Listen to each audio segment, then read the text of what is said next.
The bounty notice hit Noah Ford's workbench like a thrown stone, slapping flat against the iron he had been shaping, and he read it without picking it up because the letters were large enough to read from standing height. Wanted. One orc female, answers to Murbul Fireblood, widow of Garuk Fireblood, deceased. Claimed by deed of property to the estate of Alderman Voss. Reward of 40 silver marks to any man who delivers her alive and unharmed to Voss holdings by first frost. Resisting parties will be held in contempt of the frontier charter. Noah read it twice. Then he looked up from his forge at the man who had slid it across the bench, Decker Holt, the alderman's errand boy, wearing a self-important smirk and a coat 2 sizes too clean for this part of the borderlands. "You are distributing this to every business in Ashford?" Noah asked. "Every business and every homestead within riding distance," Decker said. "Alderman Voss wants this resolved before the cold sets in. The woman has been squatting on land that belongs to the Voss estate now that her husband is gone. No deed of her own, no family claim, no protection under the charter." "She is a widow," Noah said flatly. "She is an orc," Decker replied, as though that settled the entire matter. Noah said nothing. He set his hammer down slowly, the way a man does when he is choosing whether or not to say the thing he is actually thinking. He chose not to. He folded the notice and slid it back across the bench toward Decker. "I am a blacksmith," Noah said. "I do not hunt people." Decker shrugged, took the paper, and left. Noah stood alone in his forge with the heat of the coals at his back and the cold draft from the open door at his front, and he thought about the parcel of land 3 miles east of Ashford, where a small stone and timber homestead sat at the edge of the Redstone Creek tree line, and where, according to every piece of gossip that moved through this town, an orc woman had been living alone since her husband died of the lung sickness 8 months ago. He had seen her once. Just once in the market, in early spring when the mud was still ankle-deep, and the vendors were still setting up their stalls under tarps. She had come in alone, hooded, moving with the kind of deliberate calm that said she had been in hostile places before, and did not intend to flinch. She was tall, most orcs were, with a broad-shouldered, powerfully built frame that the tight lacing of her dark leather bodice did nothing to hide. The bodice was fitted close over a deep rust-colored blouse. The leather worked with small stamped patterns along the seams, practical and well-made. Her trousers were heavy canvas reinforced at the knee, tucked into knee-high traveling boots that had seen real miles. She wore a short knife at her hip the way some women wore a hair pin, habitually, without threat, but absolutely present. Her skin was deep green-gray, her tusks short and elegant, her dark eyes quick and intelligent under a strong brow. Her black hair was pulled back in a thick rope of a braid, a single copper ring threaded through it near the end. She had bought flour, salt, and a small jar of rendered fat. She had paid exactly what was asked without haggling and had left without looking at anyone directly. Noah had watched her go and thought, "That woman is surviving on her own out there, and this town is letting her." Now this town was trying to sell her. He closed the forge early, banked the coals, and rode east on his bay horse with the late afternoon sun hitting the Redstone Creek Valley at a long angle that turned everything copper and amber. The homestead was set back from the creek, half hidden by a stand of ash trees just going yellow with the first breath of autumn. Stone foundation, timber walls, a solid roof with new shingles on one section. Someone had repaired it recently, and done it competently. A small vegetable garden ran along the south wall, mostly harvested now. A woodpile stood stacked tall and neat beside the door, more than enough for a hard winter.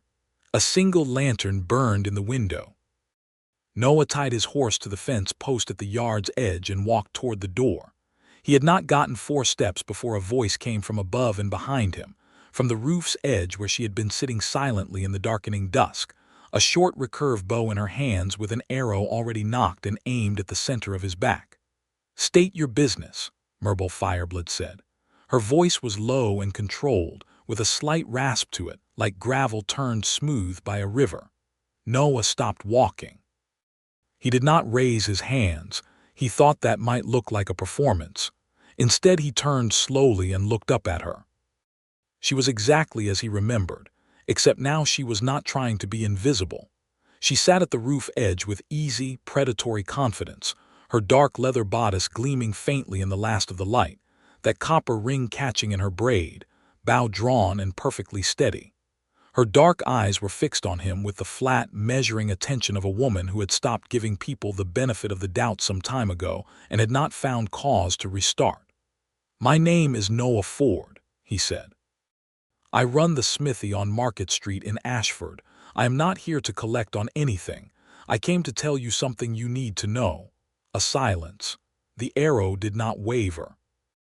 "They are posting bounties on you," he said. "Alderman Voss, 40 marks delivered alive. He says you are squatting on his land." Still nothing from her.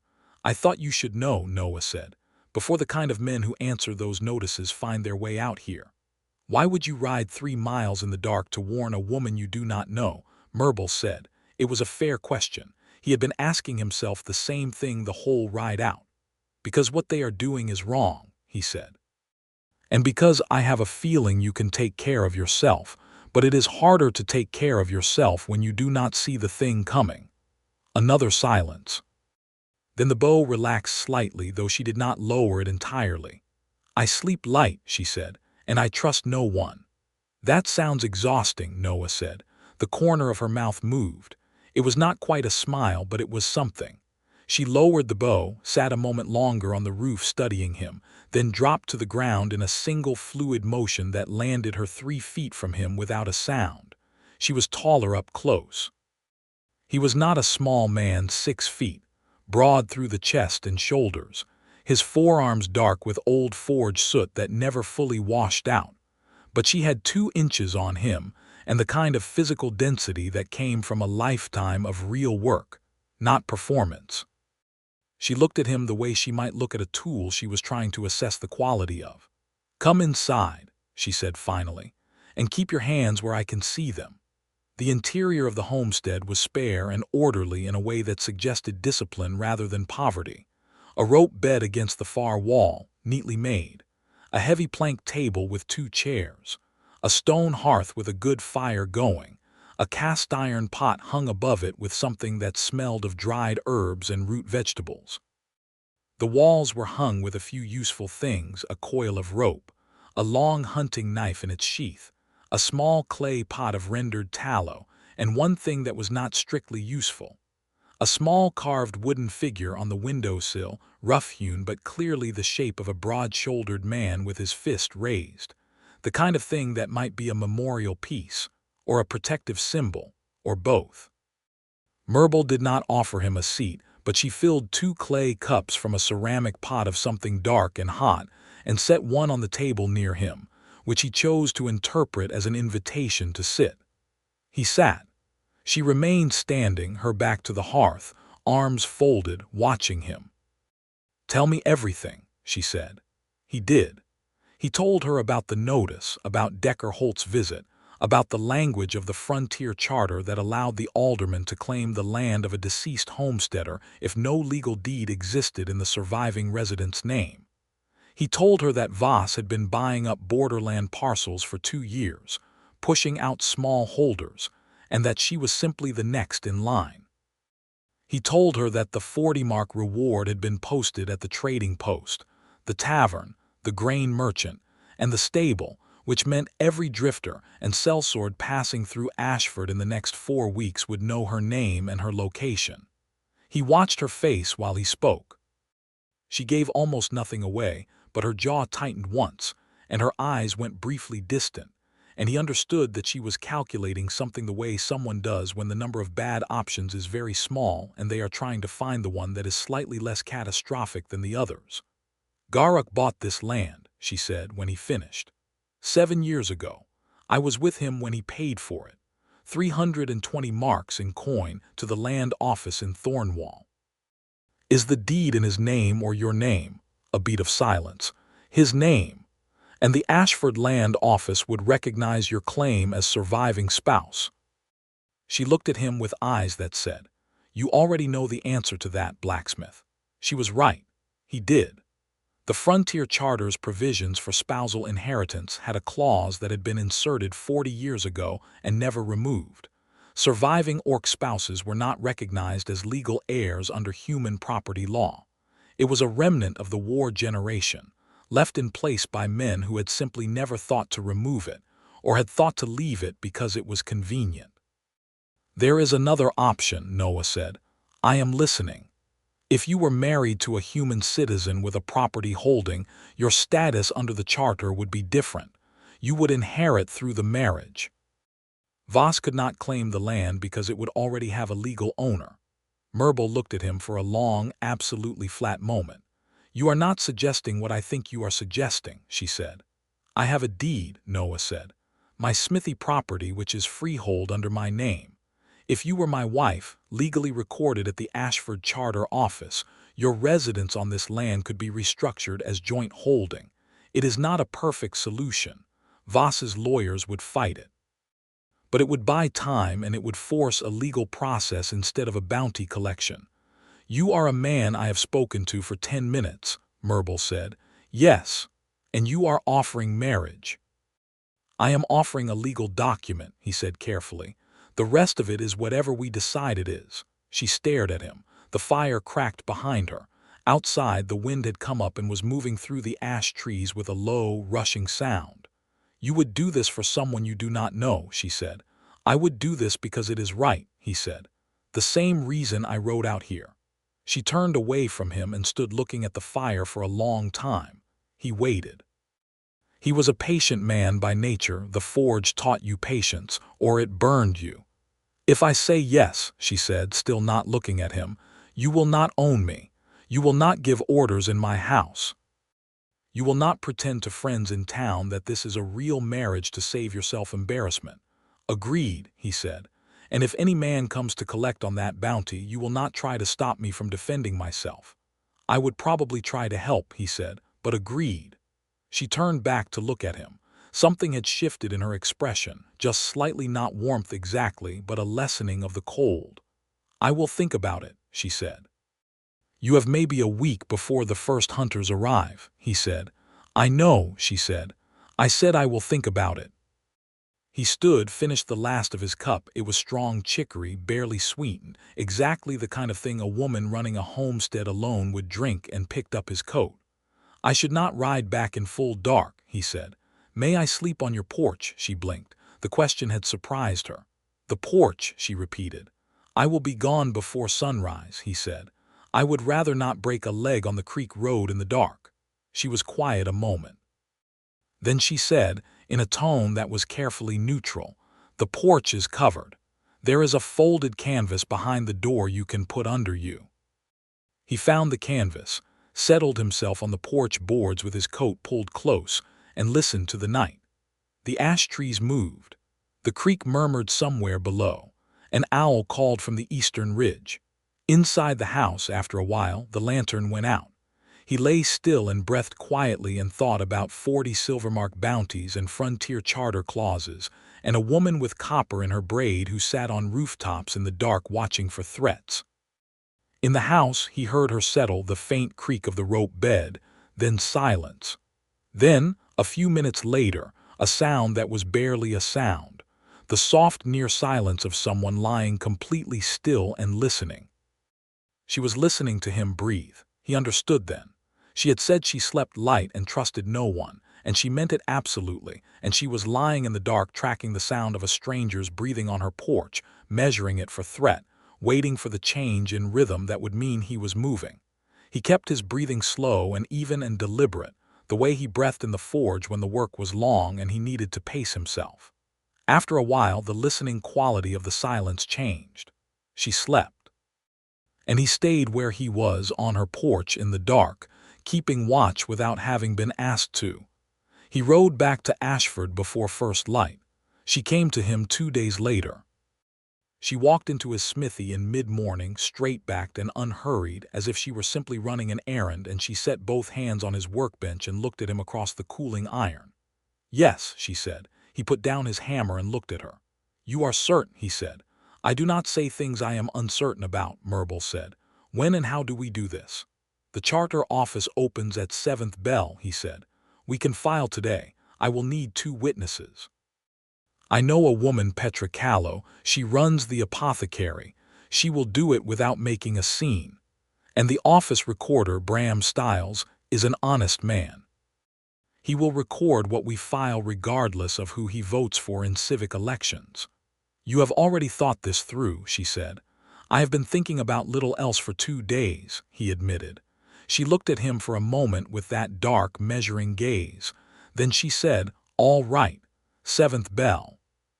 She arrived at the charter office at exactly 7th bell, and Noah was already there with Petra Callow, a short, iron-haired woman in her 50s who had run the apothecary for 20 years and had no patience for nonsense, which was exactly why Noah trusted her.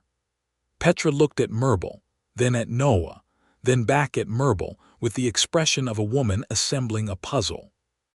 Noah Ford, Petra said carefully, what exactly is happening here?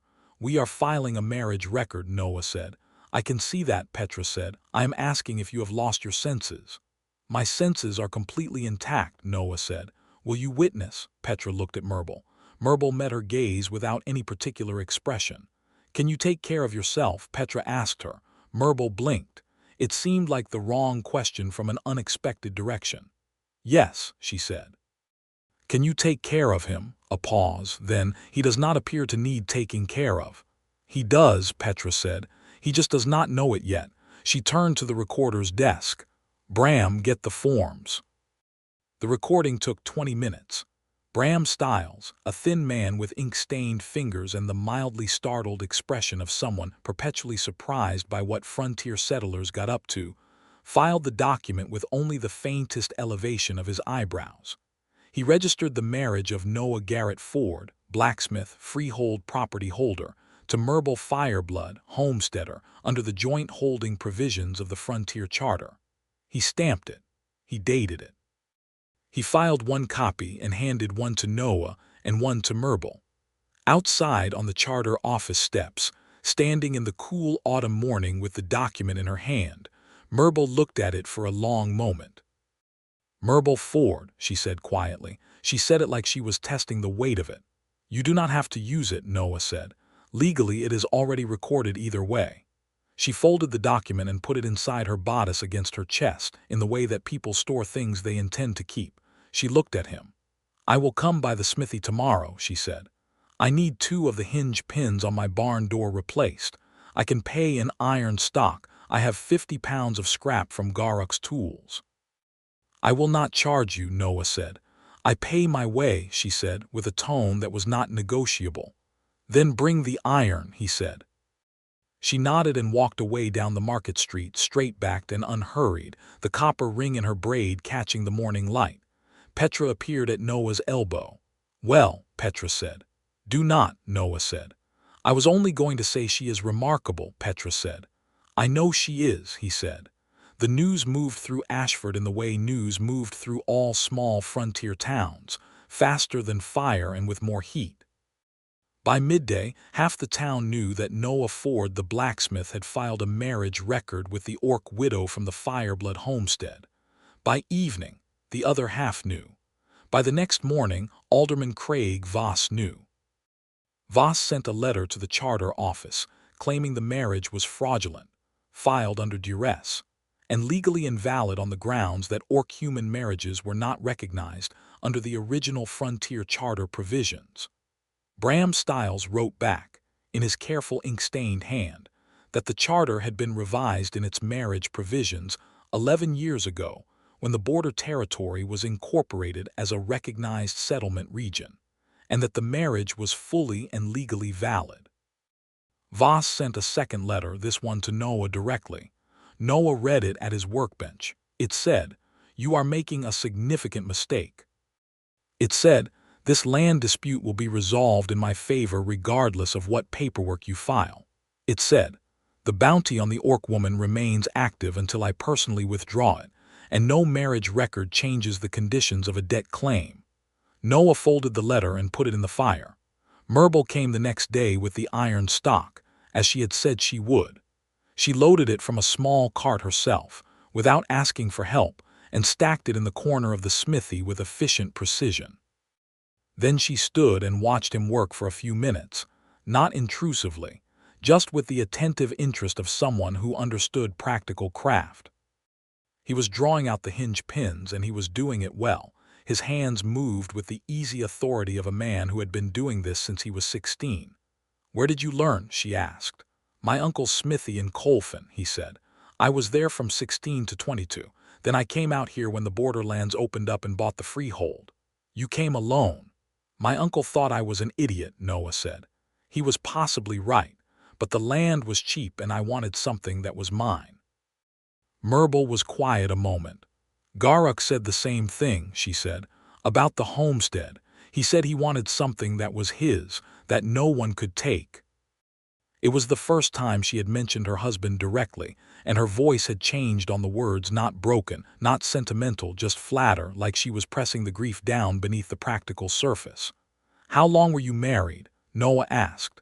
6 years, she said. "He was a good man, a human man which caused no end of problems with everyone on every side, but good. And the lung sickness took him quickly. 4 months from first symptom," she said. "He was strong and then he was not." Noah let a beat of silence stand. Then, "I am sorry." "So am I," she said. It was simple and complete. She did not linger after the hinge pins were done. She took them, loaded her cart, and went back to the homestead. But she had been less guarded in her second hour in the smithy than in her first, and he noticed that too. The trouble came on a Wednesday, 12 days after the filing. Noah was at the smithy when he heard the raised voices from the direction of the market. He came out to find 3 men he did not recognize, drifters, well armed, with the flat-eyed purposefulness of men who had read the bounty notice, and decided 40 marks was worth a morning's work, in the center of Market Street, with Murbul standing in front of them like a wall. She had clearly been in town for the market and been intercepted. She had a cloth bag of purchases in one hand and her short knife drawn in the other, and she was not backing up. The 3 men had fanned out in that practiced way that said they had done this sort of thing before.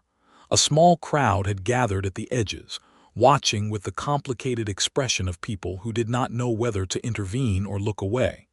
Noah crossed the street in 12 fast strides. "These men harassing you," he said as he stepped up beside her. "They are attempting to," Murbul said without looking at him. "She is a bounty," the center man said. He was stocky, bearded, with a crossbow on his back and a short sword on his hip, posted legal by Alderman Voss. "We are not breaking any law. She is my wife," Noah said, "filed and recorded at this town's charter office 12 days ago. You can walk down that street and read the registry yourself."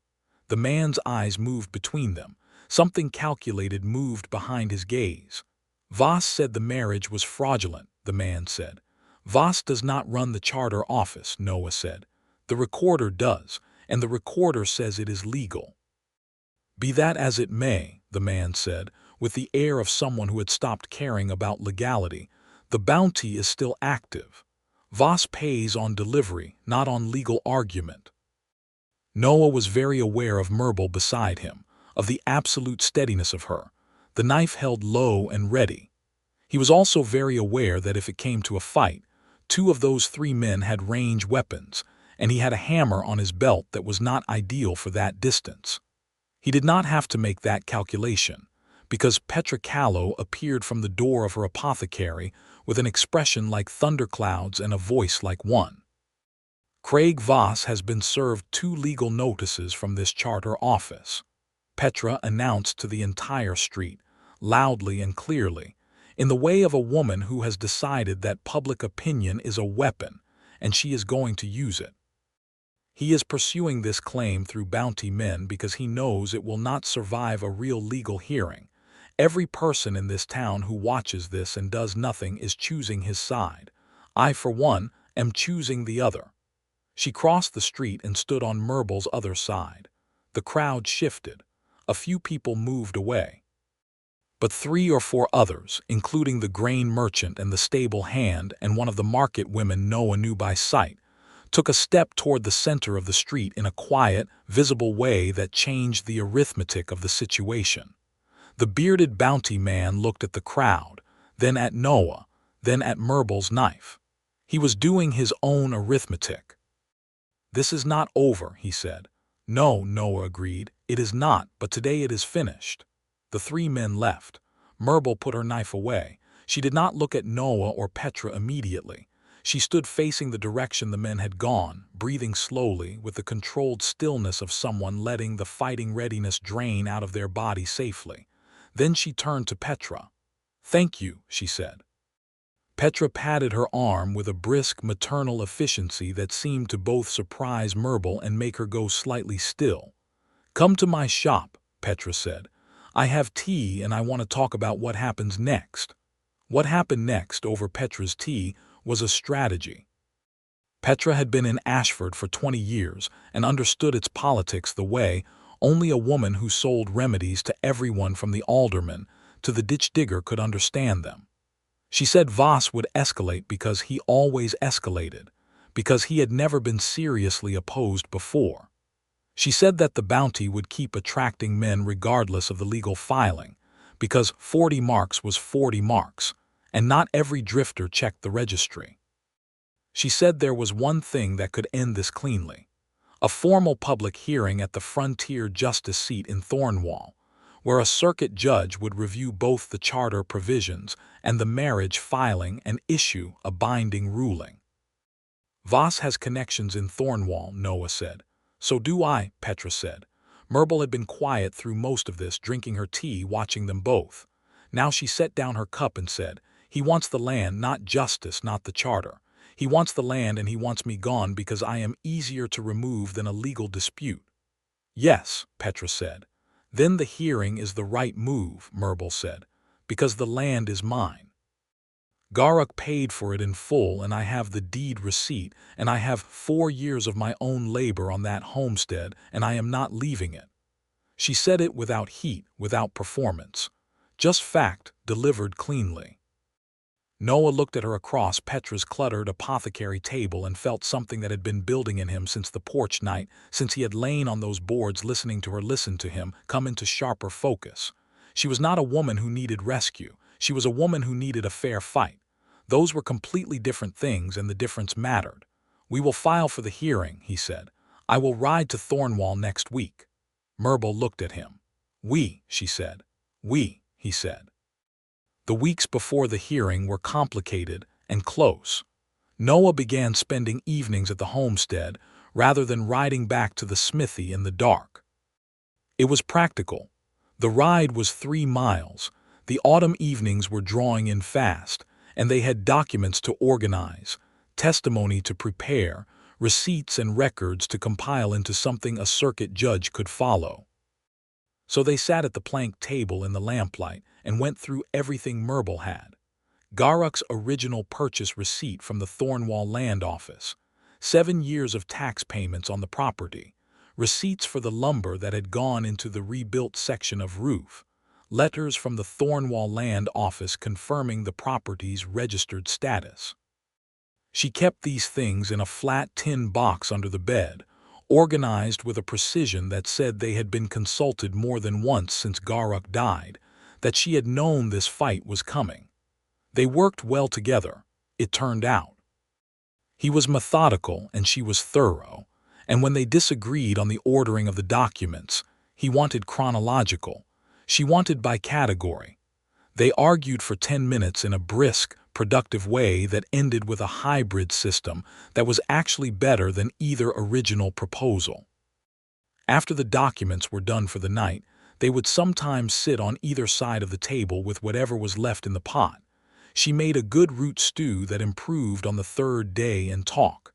Not about the case, about other things, about the borderlands, about the texture of the work that kept this kind of life running, about the things they had each lost along the way. She told him about growing up in a half-fork clan settlement in the northern hills, about the constant negotiation between 2 worlds that being an orc in human-settled territory required. She told him that Garuk had been the first human who had looked at her like a person without it being an effort for him, and that she had loved him for that before she had loved him for anything else. Noah told her about his parents, both gone now, his mother to fever, his father to a wagon accident when Noah was 19, about the years in Colfin before the borderlands, about the particular solitude of being a man whose work was physical and useful, but who came home at night to an empty house that no one had entered while he was gone. "I have been eating dinner alone for 4 years," he said once, without particular drama, just as a fact. She looked at him across the table and said nothing immediately. Then, "That is a long time." "Yes," he said. She reached across the table and refilled his cup without being asked, and he thought that was one of the kindest small things anyone had done for him in recent memory, and that it was strange how much a refilled cup could mean when the person who poured it saw you doing it. He slept on her porch on those nights on the canvas, rolled in his coat. It was getting cold, now properly cold, the kind that put ice in the horse trough by morning, and he could hear the fire in the hearth through the wall, could sometimes see the orange glow of it under the door. He could hear her settle in the night, and he kept his breathing slow and even the same way as before, and after the first 2 or 3 nights he noticed that the quality of her listening had changed. She was still tracking him. He understood by now that this was simply how she slept, that light sleeping vigilance was so built into her that it ran even when she was at rest, but there was something different in the texture of the silence, a lessening of tension. Not trust exactly, not yet, but the beginning of something that was in the same direction. On the 9th night, after they had worked late and the fire had burned down to coals, he had stood to go to the porch and she had said, without looking up from the document she was reading, "It is going to be below freezing tonight." He waited. "There is a blanket on the porch chest," she said. "Take it." It was not an invitation in, but it was something. He took the blanket. He lay on the porch wrapped in the blanket that smelled of cedar and dried herbs in the deep cold of the borderland night, and he listened to the owl in the eastern ridge and the creek far below, and somewhere in the warm, dark interior of the house, he heard Murbul's breathing slow and steady into sleep, and he felt, for the first time in a very long while, not alone. The hearing at Thornwall was set for the first week of October, and word of it spread through the borderlands in the way that word spread when a powerful man was being publicly challenged.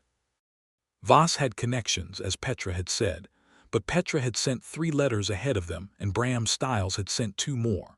And when Noah and Murbul rode into Thornwall on a gray October morning with their tin box of documents, they found the hearing already had something of a crowd gathered outside the Justice Hall. Thornwall was larger than Ashford, a real frontier town, walled, with a stone market square and a Justice Hall that had been standing for 40 years. The crowd outside was a mix of settlers, traders, land office workers, and several Orc residents of the outer settlements who had heard that an Orc woman's land claim was being heard before a real circuit judge, and had come to see what happened. Noah noticed that, and felt something about it that he had no word for the weight of what this hearing meant beyond just the 2 of them. Inside the hall, Craig Voss sat on the plaintiff's side with 2 lawyers, his errand boy Decker, and the expression of a man who had already decided how this would end. He was in his 50s, well-fed, wearing the kind of clothes that announced money without quite announcing vulgarity.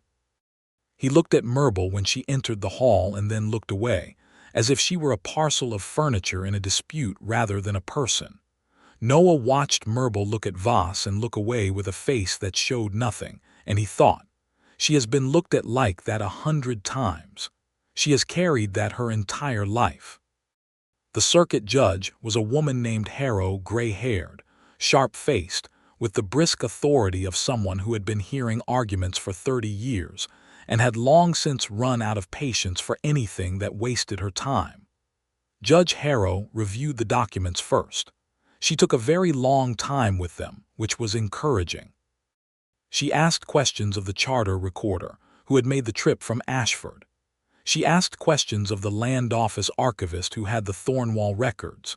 She asked questions of Murbul, direct, specific, unemotional questions about dates and payments and improvements made to the property, and Murbul answered every one of them clearly and without elaboration, which was exactly the right approach.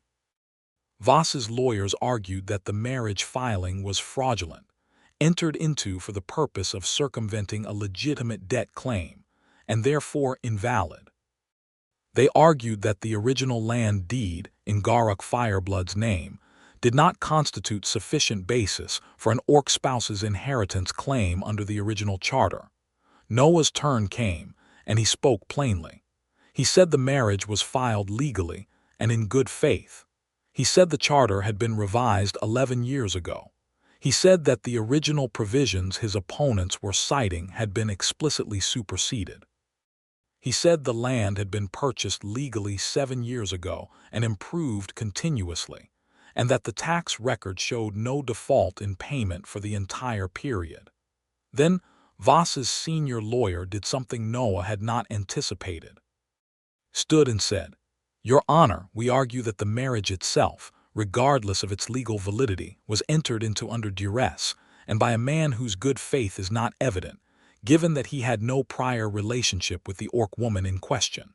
We would like to put to the court the question of whether this marriage is, in practical terms, a real marriage at all, or simply a legal maneuver." Judge Harrow looked up from her papers. "You are asking this court to rule on the authenticity of a marriage." "We are," the lawyer said. Harrow looked at Noah. "Mr. Ford, you will understand I have to ask, is this marriage authentic?" The hall went quiet.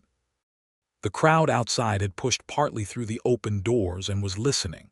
Noah could feel the weight of all of it, the watchers and the lawyers and Voss with his already decided expression, and he turned and looked at Murbul beside him at the table. She was looking at him with absolute stillness, with no expression at all, waiting to see what he said. He turned back to the judge. "I cannot tell you I have been in love with my wife for 20 years, he said. "We married quickly, under difficult circumstances. But I can tell you that she is the most honest person I have met in my life. I can tell you that when I sleep outside her door at night, I sleep better than I have slept in 4 years. I can tell you that she has more right to that land than any man who is sitting in this hall. And I can tell you that whatever this marriage started as, it is real now, and I intend it to be real as long as she will have me." The hall was very quiet. He heard a sound from beside him. He looked. Murbul was looking at him with an expression that he had not seen on her face before something open had appeared in it, something that had been behind all that careful flatness, and her jaw was tight in a way that was not anger. Judge Harrow looked at both of them for a long moment. Then she looked at the documents. Then she looked at Voss. "The marriage filing is legal and valid," she said. "The original charter provisions cited by the plaintiff were superseded 11 years ago. The land deed, the purchase record, and the continuous tax record establish legitimate ownership, and under the revised spousal provisions, that ownership passes to the surviving spouse regardless of species. The bounty on Murbul Fireblood Ford is null and void as of this ruling. Any man who collects on it after this date is operating outside the law. The plaintiff's claim is dismissed." She banged her gavel once. "Done." Voss stood up. His lawyer put a hand on his arm. He shook it off and stood staring at the bench with a red, compressed fury, and then he turned and walked out of the hall with Decker behind him like a shadow. The crowd outside made a noise. Not exactly a cheer, more like the collective exhale of people who had been holding their breath. Noah sat very still for a moment. Then he became aware that Murbul was standing beside him and that she had put her hand on his forearm, not gripping, just resting it there, and he looked down at her hand, green-gray, strong-fingered, the knuckles slightly scarred, and then he looked up at her. "Thank you," she said. Her voice was low. "What you said." "I meant it," he said. "I know," she said. "That is why I am saying thank you." Outside, Petricalo found them on the hall steps and grabbed both of Noah's arms and shook them once with the energy of a woman who had won a fight and was savoring it.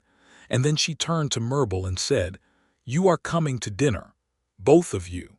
I have a celebration to conduct and I will not hear otherwise."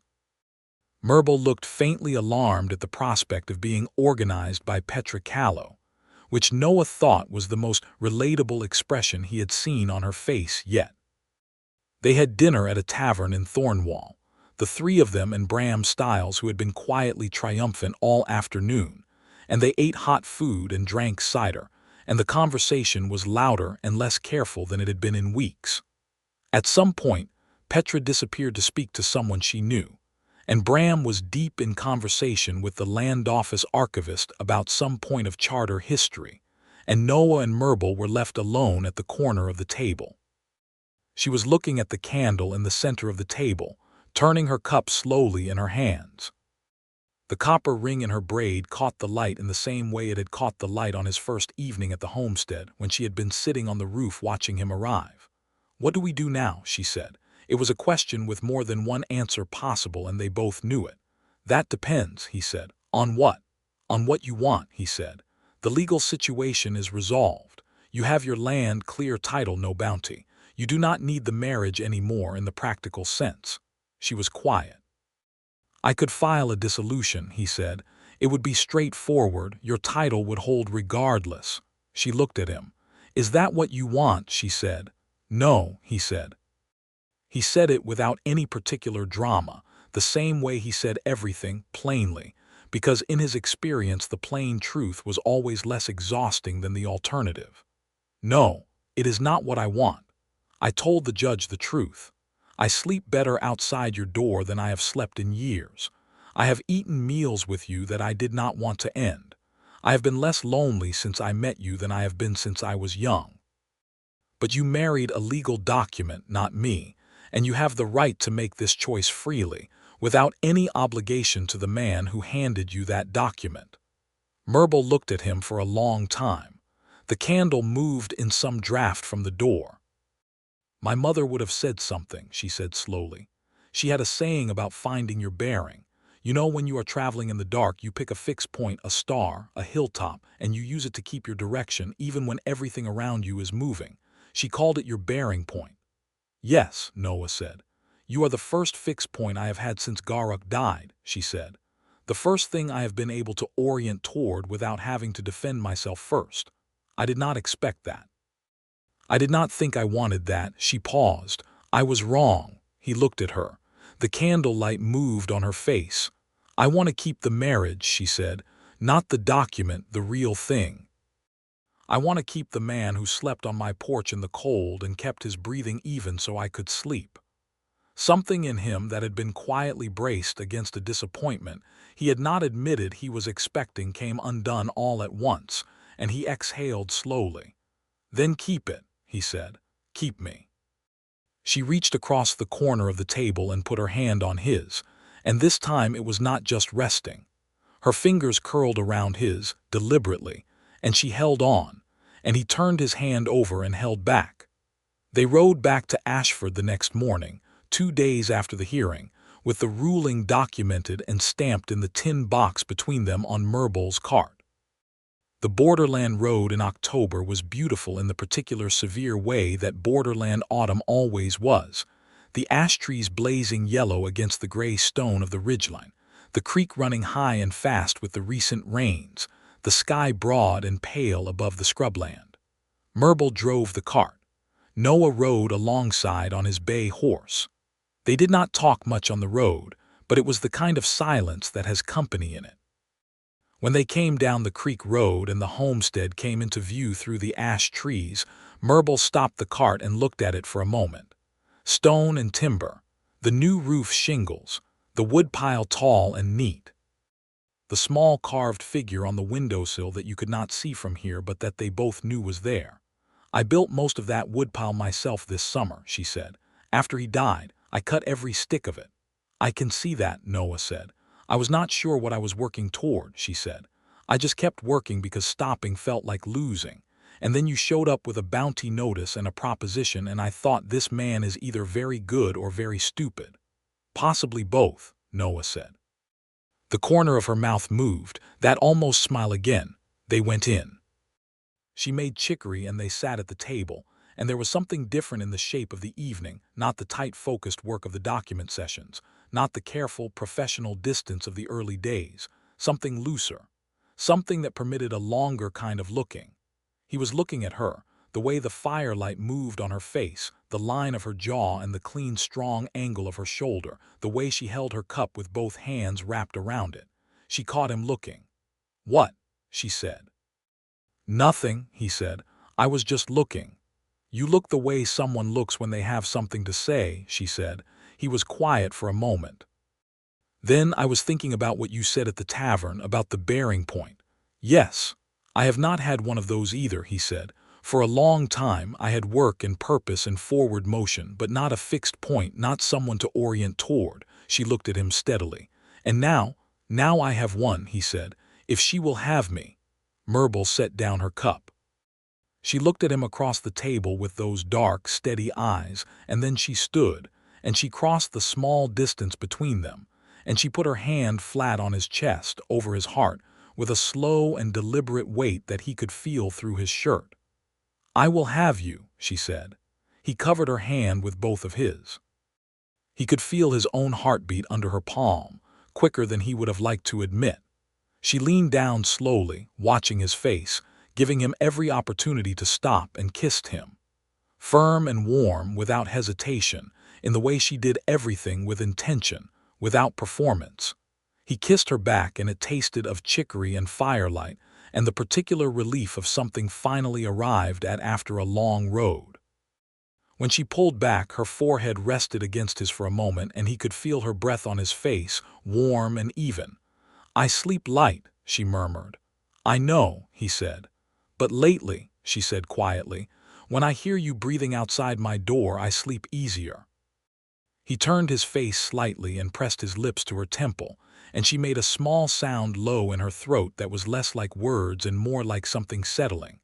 Outside, the wind moved in the ash trees. The fire in the hearth burned down toward coals. The creek ran below in the dark, steady and cold. That night, Noah Ford did not sleep on the porch. He lay instead beside Murbul Fireblood in the rope bed, their hands linked in the dark, her back against his chest, her breathing slow and present, and she did not lie awake tracking him. She closed her eyes and slept, and he felt the trust in that, the tangible, enormous weight of it, that this woman who slept light and trusted no one had decided to trust him with her sleeping, and he held it as carefully as he held anything he had ever made. The autumn deepened. The borderlands went fully gold and then bare and then white at the edges where the frost crept in from the high ridge. Life at the homestead settled into a shape that felt like something that had been there all along, only recently discovered. Noah kept his smithy on Market Street. It was his income and his craft, and he was not done with either, but he moved the better part of himself to the homestead.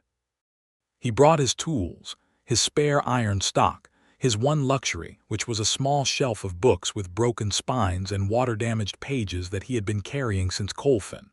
He installed the shelf on the wall beside the hearth and was gratified when Murbul looked at it with something that was clearly pleasure, though she framed it as practical approbation.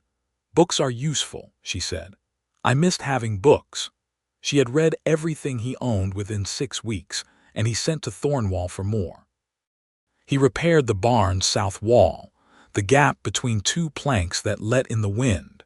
She showed him the more efficient method of splitting the particular knobby hardwood that grew along the creek. He was stronger, she was faster, and her angle on the maul was better than his. He watched and adjusted, and she watched him adjust without comment, which was her version of approval. Voss was not finished. He could not reverse the ruling and he could not reinstate the bounty, but he had connections in the Ashford Aldermanic Council, and those connections began to complicate things in small, grinding ways. The smithy's use permit came up for renewal 2 months early. A disputed fence line claim was filed against 3 feet of the homestead's southern boundary.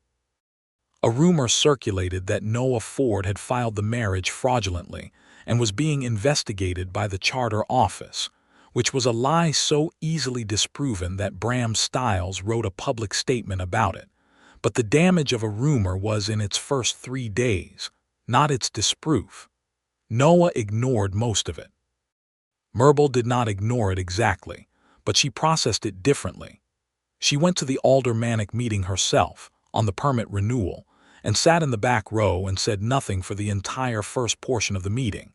And then when the permit was called, she stood up and said, in her even, controlled voice, that the smithy had been a freehold property in good standing for 4 years, that the permit had never been in dispute before, and that if the council had a legitimate reason to dispute it, she expected them to state that reason publicly and have it entered into the record.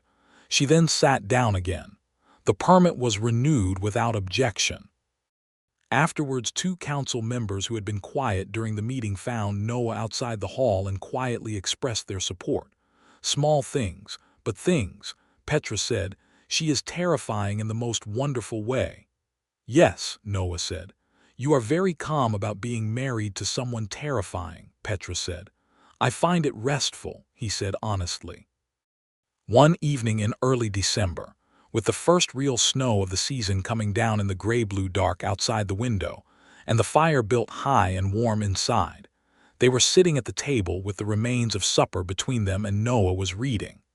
He had a history of the borderland settlements that he had been working through for a month, and Murbul was doing something with a piece of leather harness, mending it with careful, precise stitches, and the quiet between them was deep and comfortable and full. She set down the harness and looked at him. Noah, she said. He lowered the book. I want to say something, she said. And I am going to say it plainly because I do not know any other way. All right, he said. When Garuk died, she said, I decided I was finished with trusting people, finished with needing anyone. I thought what I had with him was, I thought it was a rare thing that happened once and I had been lucky and then it was gone and that was how the world worked. She paused. I was very sure of that. Yes, he said. You made me wrong, she said. You came to my door with a warning that cost you nothing to withhold and everything to deliver. You slept on my porch in the cold without being asked, and you kept your breathing even so I could sleep. And I heard you every night, and I did not tell you that I heard you or that it mattered because I was not ready to say it, but I am saying it now. He put the book down entirely. I love you, she said. I did not intend to, but I do. Noah looked at her across the table, across the plates and the candle and the leather harness and all the ordinary material of a shared life, and he felt the words land in him like something finding the place it was always meant to go. I love you, he said. I have loved you since you dropped off a rooftop 3 feet from me without making a sound, and I thought, that woman is extraordinary. That woman is the most real person I have encountered in these borderlands. And then you let me in for chicory and I thought, I'm in a great deal of trouble, she laughed. It was a sudden, genuine laugh, not the almost smile but the real thing, open and warm, and it did something to the whole room. You were in trouble, she confirmed. Completely, he said. She came around the table to him and he stood, and she put her arms around him with her full strength, and that strength was considerable, and the weight of it against him was not gentle but it was warm, warm all the way through, and he held her back the same way, his arms around her broad shoulders, his face against her hair, the copper ring of her braid cool against his cheek. Outside the snow came down. Inside the fire burned. They stood like that for a long time in the warm center of the house they had decided was theirs. The fence line dispute dragged through the winter. In January, Voss made a final move.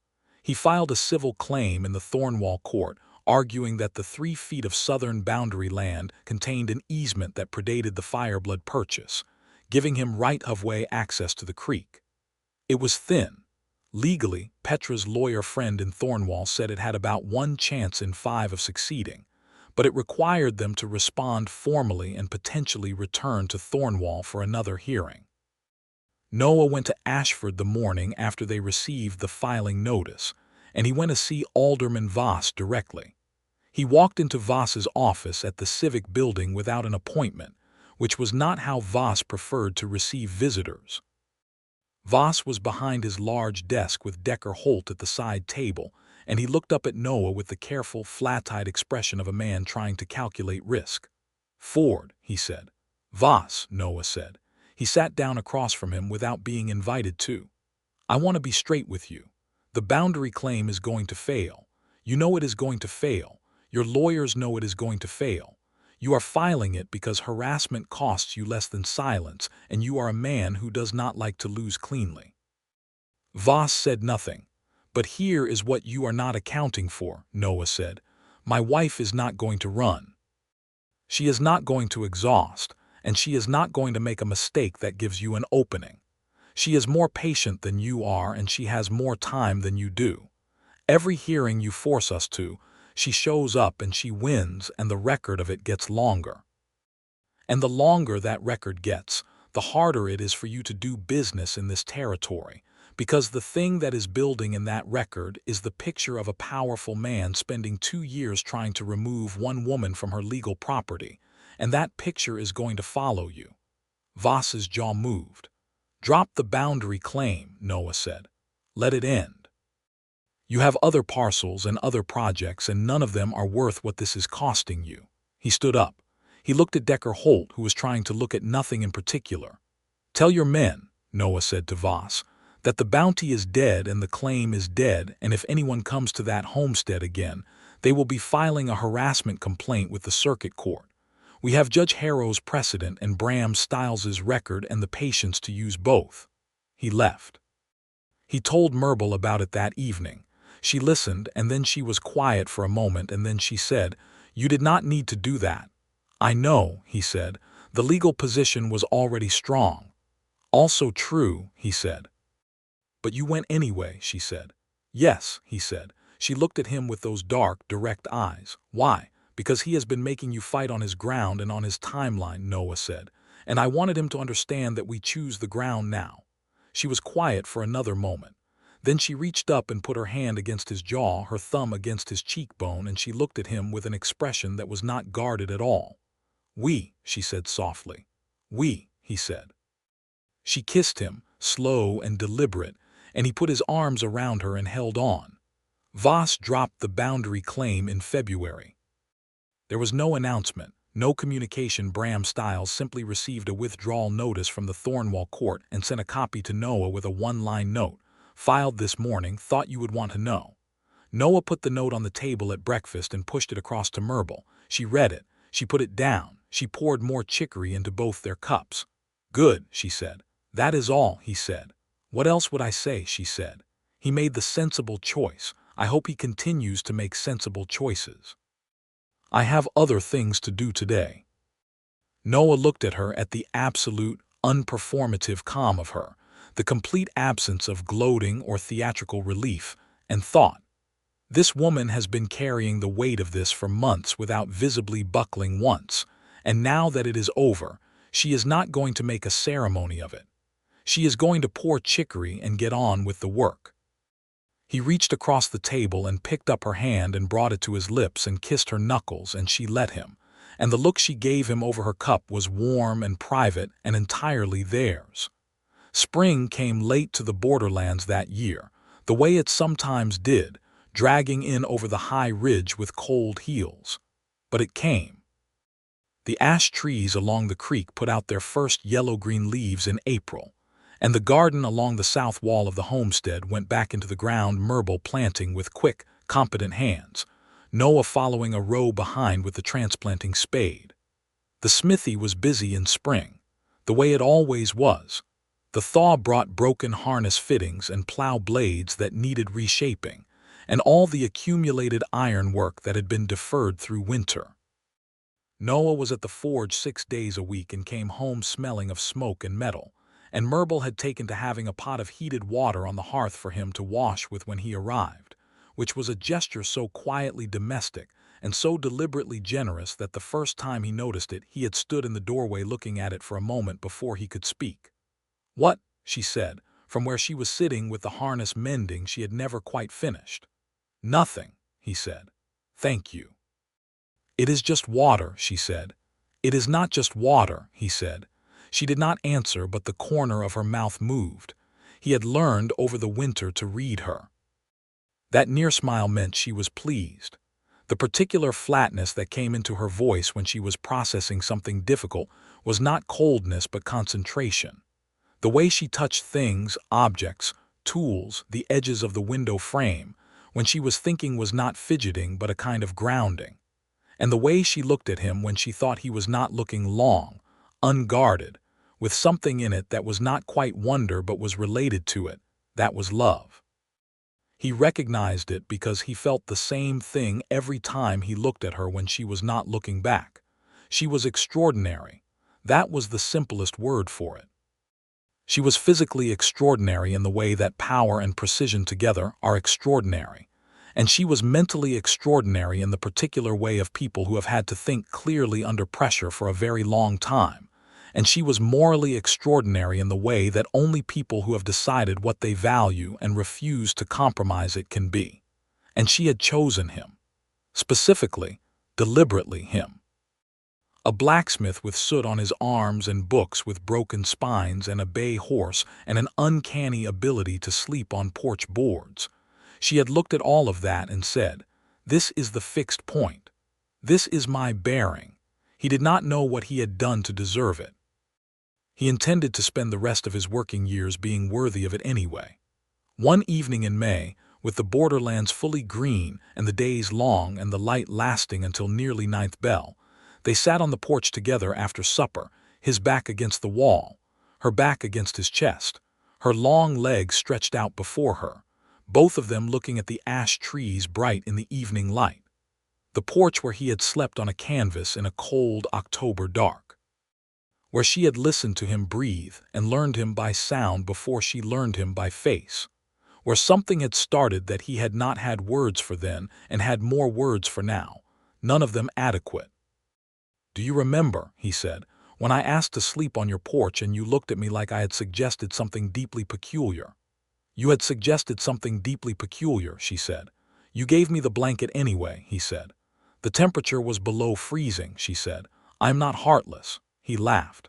She could feel him laugh, the warmth of it through his chest against her back, and she made that small, settling sound that meant she was content. "I heard you every night," she said. "Every night you slept out here. I would lie awake for the first little while and just listen to you breathe, making sure you were still there, making sure you were what you seemed." And he said, "You breathed the same way every night," she said, "slow and even, you never changed it. You were exactly what you seemed every single night, and eventually I believed that." He pressed his lips to the side of her head into the warmth of her braid, the copper ring cool against his mouth.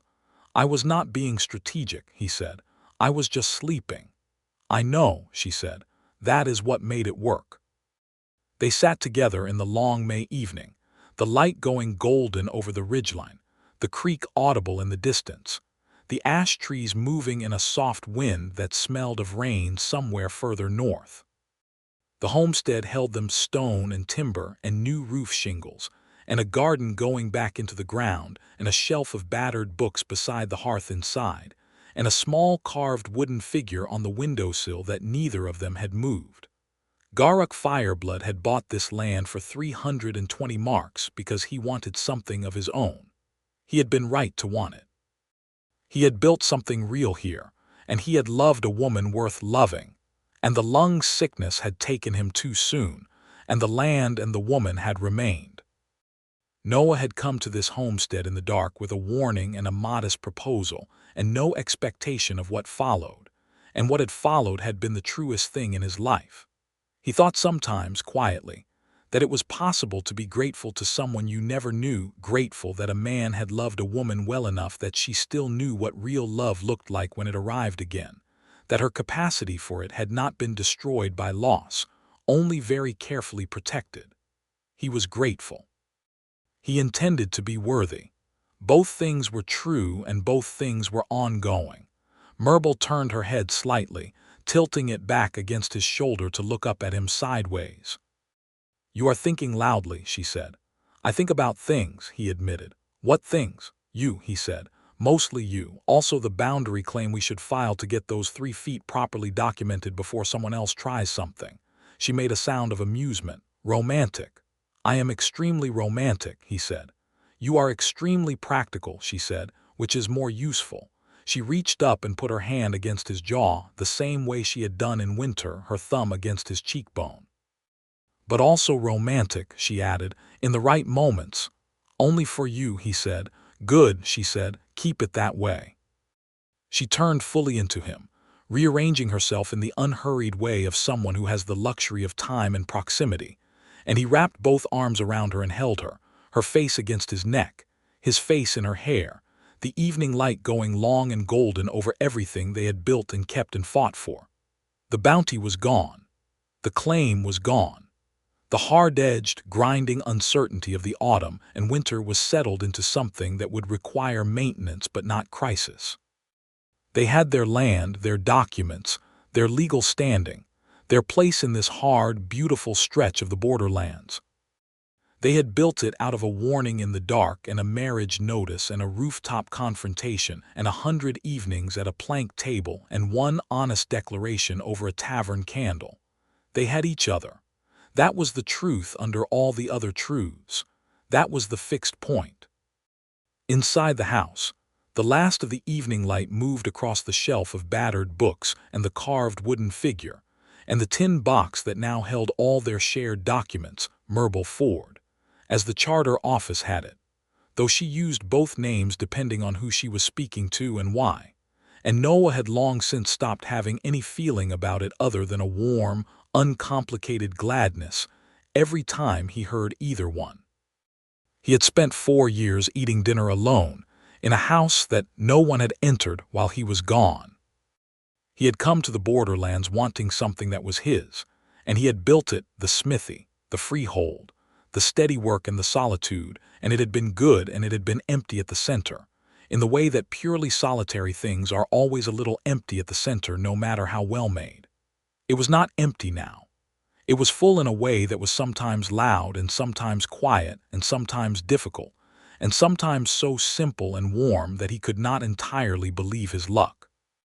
It was full of her, the sound of her in the house, the smell of her chicory, the cool copper ring in her braid, the dark eyes that saw him clearly and had decided clearly that what they saw was worth staying for. She was the fixed point. She was the bearing. He oriented toward her every morning and she was always there, green-gray and strong and warm and entirely herself, exactly what she seemed, the same way every day. He had not known he was looking for this. He was grateful he had found it. He was going to hold on to it with the same steady, soot-dark hands that held the iron, that built the things that lasted. Above the Redstone Creek Valley, the evening star came out over the ridgeline, bright and fixed in the blue-gray dusk. Below, the creek ran on, cold and clear and continuous. In the ash trees something moved, a night bird settling or just the wind finding its way home. Murbul's breathing slowed against him, deep and even the way she only breathed when she was entirely at rest, and he held her and listened to it and thought, "There is nothing in this world that I would exchange for this. Not a single thing." They sat on the porch together as the last of the daylight left the borderlands, and the stars came out one by one above the ridge, and the night was quiet and the house was warm behind them, and the land stretched out in every direction, open and theirs. They would file the boundary documentation on Monday. They would plant the East Garden section in the second week of June. He would take the commission for the Thornwall Horse Merchant's hinge work in July, and she was considering whether to take on some of the neighboring homesteaders' winter crop storage using the newly repaired barn, which was a sound, practical idea, and he had told her so. There was work and there were plans and there were the ordinary sustaining details of a life being built properly, day by day, on ground that was theirs. All of that was ahead, all of it good. But right now there was only the porch and the evening and the stars coming out and Murbul Fireblood warm and present and trusted in his arms, breathing slow and easy into the dark. He breathed with her, slow and even the same way every night, and she knew he was there, and that was everything.